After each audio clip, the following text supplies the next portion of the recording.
we have had some family issues that have arisen that has been an all hands on deck situation, and so because everyone in my family has been dealing with that, I have not had time to read, nor have I had time to film. That's why my videos have been very sporadic the last few weeks.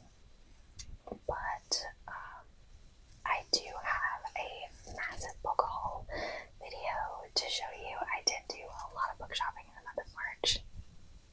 Don't we all love those? Yes, we do. So keep an eye out for that video. It is forthcoming. All of these books that I'm going to show you today are going to be in that video as well. So make sure that you stick around. Keep an eye out for that one. And I'm so excited to show you the books I have planned to read in the month of April, because this is going to be just amazing. It's going to be amazing. So anyway, the first book we're going to start with is a book called Booked for Murder by PJ Nelson. I picked this one because I have already started it, and I'm not very far into it, so I can't give you any insight yet, but I remembered seeing someone talk about this book somewhere, and I don't remember who it was. I don't remember where I saw it, but I remember seeing someone talk about this book, and I wanted to read it, so here we are. So it's Booked for Murder by P.J. Nelson.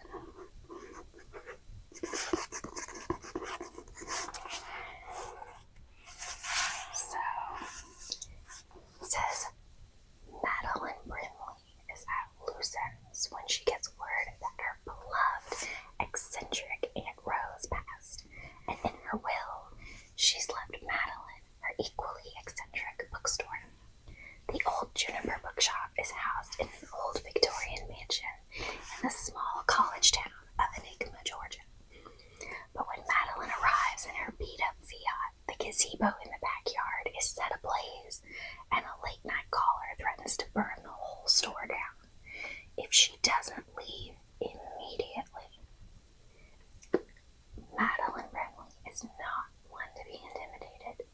That is, until there's another fire and a murder in the store itself. Now, with a cloud of suspicion falling over her, it's up to Madeline to untangle the skein of secrets and find the killer before she herself is the next victim. So I am really enjoying this one so far, but like I said, I'm not very far into it, so stay tuned for more insights on this one.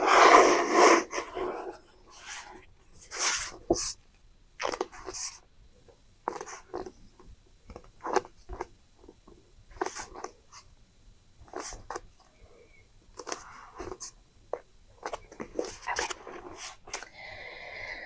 So, the next one on the list is Murder in an Irish Garden. And this one is by Carleen O'Connor. Everything's coming up roses for Garda Siobhan and her family in quaint Kilbane, County Cork, Ireland, until a murder investigation blooms out of a deadly gardening competition. While Siobhan studies for her detective sergeant exams, her brother Ian prepares for the grand opening of his new restaurant, the O'Sullivan Six, and concocts a plan to enter Kilbane's top garden contest to boost his business. But trouble brews when Owen hires a mercurial landscape designer known for her killer designs. His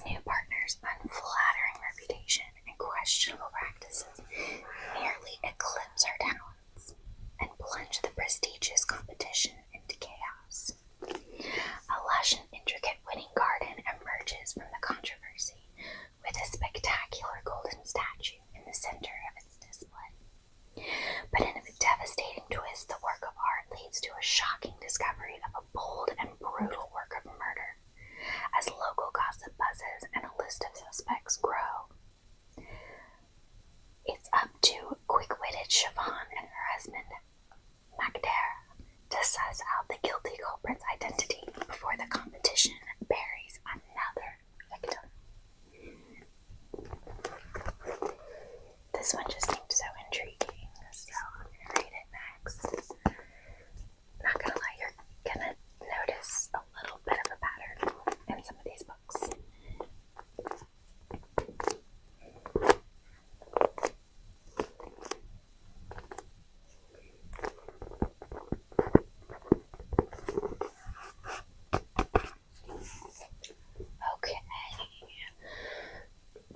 Okay, what's next?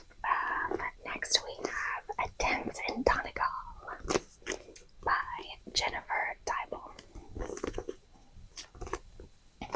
Are you starting to see the trend? All her life, Boston-born Maura Doherty has relished her mother's descriptions of the Emerald Isle. When her mother dies unexpectedly in the summer of 1920, Maura is compelled to fulfill her dying wish that she becomes the teacher in Ballymun, the beloved village in Donegal, Ireland she's heard so much about. After an arduous voyage, Maura begins a challenging new job in an unfamiliar and ancient country. Though a few locals offer a warm welcome, others are distanced by superstition and suspicion. Rumors about Maura's mother are unspoken in her presence, but threaten to derail everything she's journeyed to Ballymun to find. Maura must rely on the kindness of a handful of friends and the strength of Sean, an unsettlingly handsome Thatcher who keeps popping up unannounced, as she seeks to navigate a life she's never dreamed of, but perhaps was meant to live. So we have A Dance in Donegal. So that's number 3 on the list.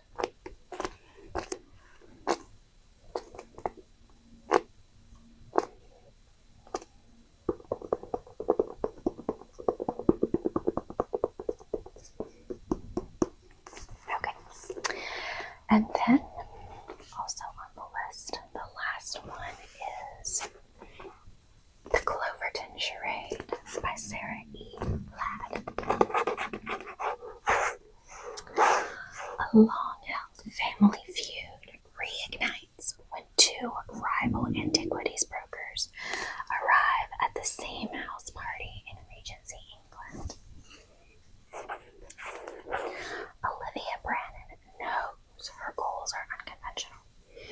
As a young woman in Regency, England, her best bet, according to society, is to marry well and secure a steady future for herself. But Olivia has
guess must choose who they will trust.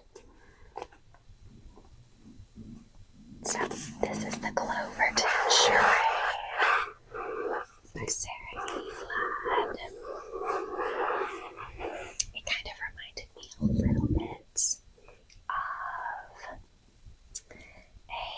a Regency, almost kind of Tomb Raider kind of inspiration. I don't know if it is, but it kind of reminded me of that a little bit, but it just seemed intriguing. So I have this one as well. So those are the 4 books that I plan to read in the month of April. So we'll see how many of them I actually